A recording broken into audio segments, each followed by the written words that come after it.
बॉलीवुड में अपनी नाम, अपनी पहचान बनाने के लिए किस स्ट्रगल से गुजरना पड़ता है। एक्टर विनीत कुमार सिंह ने बहुत सारी ऐसी चीजें शेयर करी इस पॉडकास्ट में। पूरा एपिसोड आपको देखना है, लिंक डिस्क्रिप्शन में दिया है। फिलहाल इस क्लिप को एंजॉय करिए। Thank you for watching TRP clips. नमस्ते। छावा की जो अंतिम कविता थी, कवि कलश और छत्रपति संभाजी महाराज के बीच, उनको वहाँ पर बांध कर रखा है और आप पीछे से जा रहे हो।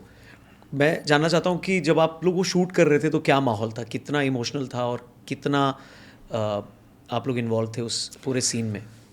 रौनक, वो सीन मेरा फेवरेट सीन था और उस सीन का मुझे इंतज़ार था, विकी को भी इंतज़ार था, लक्ष्मण उतेकर सर को भी कहीं ना कहीं उस सीन का इंतज़ार था, क्योंकि एक वॉर फिल्म के क्लाइमेक्स के आसपास कविताओं में संवाद होगा, ये अपने आप में बड़ा एक्सपेरिमेंट बहुत, हाँ, ऐसे ही हुआ था। तो लक्ष्मण सर ने वो तय किया था कि नहीं, वो कविताओं में बात हुई थी छत्रपति संभाजी महाराज और कवि कलश जी के बीच में, तो कविताएं ही होंगी, बस कविताएं आज के समय में समझ आ सकें वैसी कविताएं हम, कि भाव जो है सही रहे, उसको ध्यान में रखना था।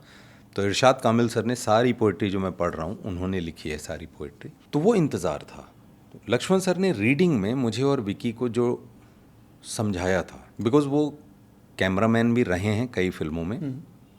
छावा में उन्होंने, द कैमरामैन सौरभ थे, सौरभ गोस्वामी, लेकिन विजुअली वो सोचते हैं, बीइंग अ डीओपी, तो उन्होंने वो विजुअल बताए थे। तो आज जब फिल्म रिलीज़ हुई है और जो विजुअल दिखता है तो मुझे वो डिस्क्रिप्शन उनका याद आता है, क्यों नहीं, यही तो बोला था उन्होंने बताया था कि ये बधे हैं, ऐसे ऐसे फौज खड़ी है, मुग़ल सेना जो है, औरंग की सेना खड़ी है, औरंग का तंबू सामने है थोड़ा दूर, और कवि कलश जी और इनको जो है, जो कवि कलश जी को लेके जाते हैं, तो दोनों लोगों की बैक है एक दूसरे की तरफ, जैसे जैसे दूर जाएंगे वॉल्यूम बढ़ेगा। अब उसमें एक सब टेक्स्ट मेरा ये था, मतलब आप कुछ सोच की चीज़ें करते हो कि वो सीन ऐसा है जिसमें पीड़ा भी है लेकिन जाहिर नहीं करते हम। पीड़ा खुद के लिए नहीं है, पीड़ा मित्र के लिए है, पीड़ा महाराज के लिए है, लेकिन चेहरे पे मुस्कान आती है जब औरंग आता है कि मान तो नहीं झुकने देंगे, तुम हमें टुकड़े टुकड़े भी कर दो, लेकिन जो तुम चाहते हो वो नहीं होने वाला। तो वो एक प्राइड था जो छत्रपति शिवाजी महाराज जी की जो सोच थी, विचारधारा थी, उस विचारधारा को झुकने नहीं देना था।